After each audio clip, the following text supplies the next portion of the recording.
हरिओम प्रिय दर्शकों, यदि आपकी कर्क राशि या कर्क लग्न है तो इस वीडियो को बहुत ध्यान से देखिएगा, समझिएगा। इस वीडियो में हम समझने वाले हैं कि आने वाले समय में जो बदलाव होगा ग्रह स्थितियों का, उससे आपके जीवन में क्या बदलाव होगा, क्या ज़िंदगी में चेंज होने वाला है, इसे हम विस्तार से समझेंगे। आप जानते हैं कि शनिदेव का परिवर्तन 29 मार्च को हो रहा है और इससे पहले भी कई सारे ग्रह मीन राशि में गोचर कर रहे हैं, जिससे कि 15 योगों का निर्माण होने वाला है। ये 15 योगों में कुछ राजयोग हैं तो कुछ दुर्योग हैं। तो कौन से राजयोग हैं इस वीडियो में हम समझेंगे, और उन राजयोगों का जो राजयोग बनने वाले हैं इनका प्रभाव हमारे जीवन में क्या होगा, क्या बदलाव होगा, इसे हम विस्तार से समझेंगे।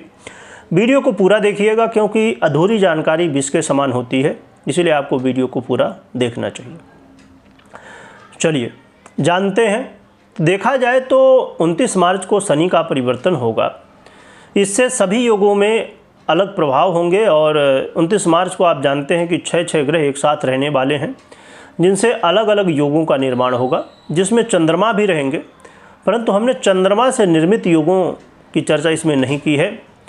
इसके पीछे रीज़न ये है कि चंद्रमा का परिवर्तन फिर 30 तारीख को हो जाएगा, तो अन्य ग्रह जो बाकी रहेंगे कुछ आने वाले समय तक, उनसे कौन से योगों का निर्माण होगा ये हम जानेंगे। और अलग अलग जो ये योग बनने वाले हैं ये अलग अलग समय तक रहेंगे, ये भी जानेंगे। और ये योग कहाँ बनेंगे और किन भावों के ये ग्रह अधिपति हैं, क्योंकि जिन भावों के अधिपति हैं जहाँ दृष्टि डालेंगे इनके भी प्रभाव हमें देखने को मिलेंगे।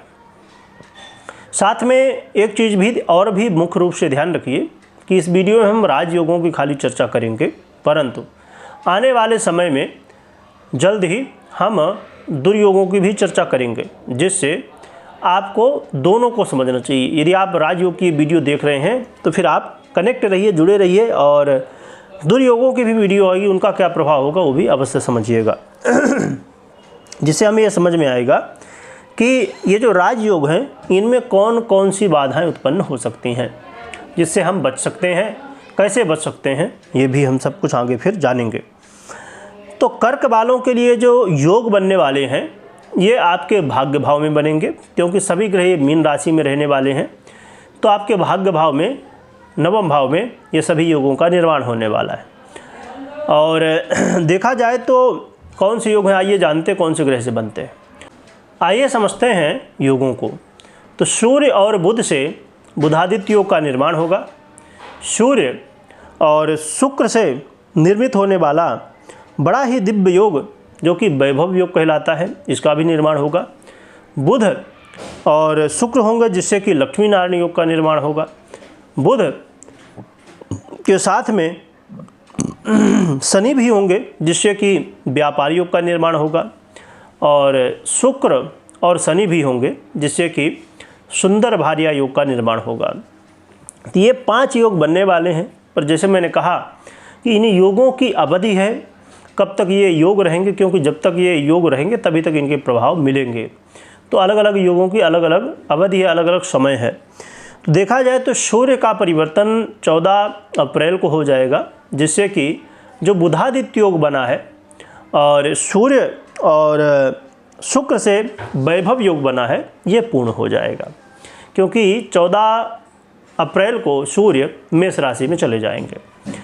फिर बुध की बात करें तो बुध का परिवर्तन 7 मई को होगा। वैसे तो ये वक्री मार्गी होते रहेंगे, उदयस्त होते रहेंगे बीच में, परंतु मुख्य रूप से जो राशि परिवर्तन है वो 7 मई को मेष राशि में होगा। तो जो बुधादित्य योग बना है, साथ में बुधादित्य योग तो पहले ही पूर्ण हो जाएगा, लक्ष्मी नारायण योग और जो व्यापार योग बुध से बने हुए हैं तो ये भी पूर्ण हो जाएंगे।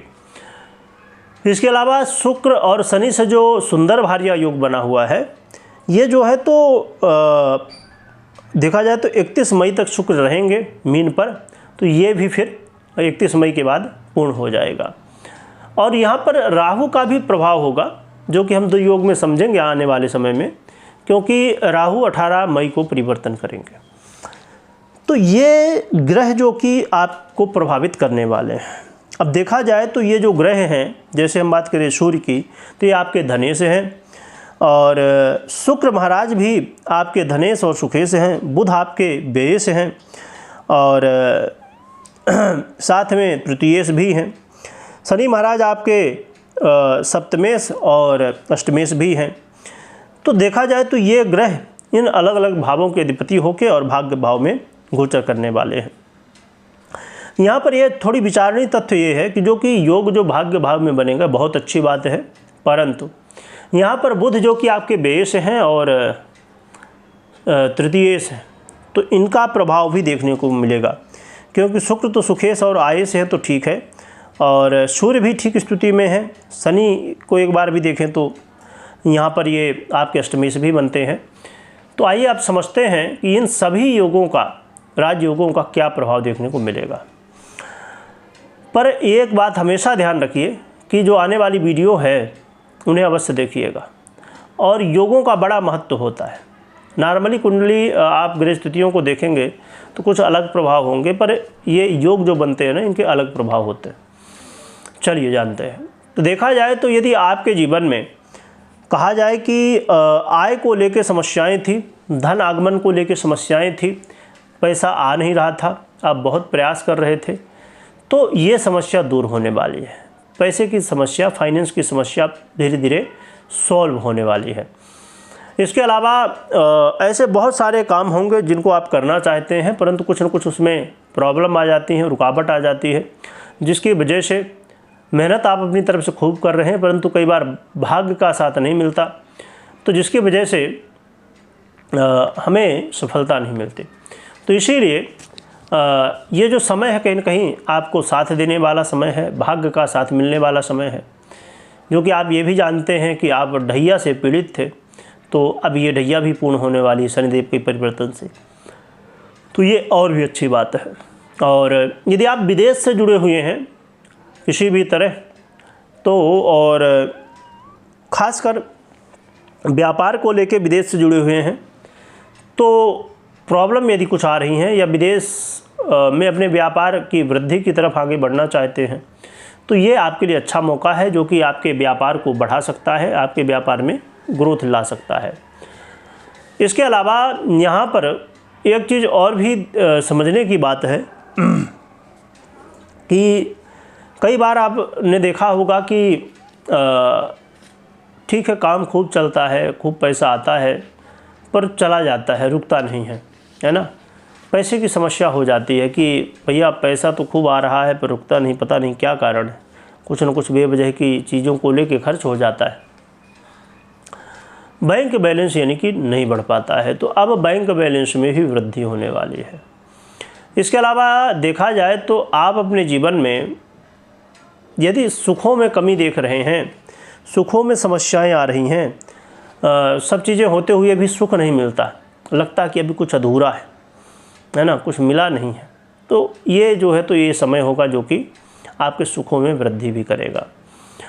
तो देखा जाए तो ऐसे कुछ प्रभाव हमें देखने को मिलने वाले हैं, और आपके जीवन में ये बदलाव होने वाले हैं, परंतु वो कौन से उपाय हैं जिन्हें हम करें तो और भी अच्छे प्रभाव हमें मिले, ये हम जानेंगे। परंतु उससे पहले इस बात का हमेशा ध्यान रखिए कि आप जब भी गोचर में आप देखते हैं अलग अलग ग्रह स्थितियों को, अभी जैसे आपने मुझसे प्रभाव सुना या अन्य वीडियो में आप देखते हैं, तो ये कोई निर्णय आप ले रहे हैं गोचर को सुन के, तो आप पहले अपनी पर्सनल जन्म कुंडली देखिए, ये कुंडली दिखाइए, विश्लेषण करवाइए, और उसके बाद ही निर्णय लीजिए, क्योंकि गोचर 50% प्रभाव और 50% आपकी जन्म कुंडली। तो अब यदि जन्म कुंडली की स्थिति बहुत बढ़िया है तो फिर ये अच्छे फल मिल सकते हैं, और यदि कुंडली में समझिए दशा खराब चल रही, हम जिन ग्रह योगों की हमने बात की, ग्रहों की बात की जो आपको अच्छा फल देने वाले, तो वो पता चला पीड़ित अवस्था में है, उन्हीं की दशा चल रही है, तो फिर ऐसी स्थिति में हमें अच्छे फल नहीं मिलते हैं। तो इसलिए आपको इस बात का अवश्य ध्यान रखना चाहिए। और आने वाले समय, जैसे मैंने फिर से दोहरा दूं जो कहा मैंने, कि दुर्योगों की वीडियो भी आने वाली है जल्द ही, तो आप उन्हें भी अवश्य देखिएगा, तो जुड़े रहिएगा। जिससे आपको और भी क्लियरिटी देखने को मिल सके। और उपाय की बात करें हम तो यहाँ पर एक तो भगवान सूर्य को अर्घ्य देना है और साथ में आप भगवान शिव परिवार की, संपूर्ण भगवान शिव के जो परिवार हैं इनकी आराधना करिए, शिव परिवार की आराधना करिए। इससे आपको और भी अच्छे परिणाम देखने को मिलने वाले हैं। कमेंट में जय देखिए, कमेंट में जो मैं कहता हूँ लिखने के लिए, तो कई बार लगता है कि भैया कमेंट में क्यों लिखें हम, कमेंट में क्या होगा लिखने से। क्योंकि जब आप लिख रहे होते हैं तो आप बोल भी रहे होते हैं। जैसे जय श्री राम लिख रहे हैं तो आप लिख रहे हैं तो पढ़ भी रहे हैं, तो इसी बहाने भगवान का नाम हो जाता है। तो कमेंट में ओम नमः शिवाय लिखिएगा, लिखने के साथ स्मरण करिएगा। वीडियो देखने के लिए बहुत बहुत धन्यवाद।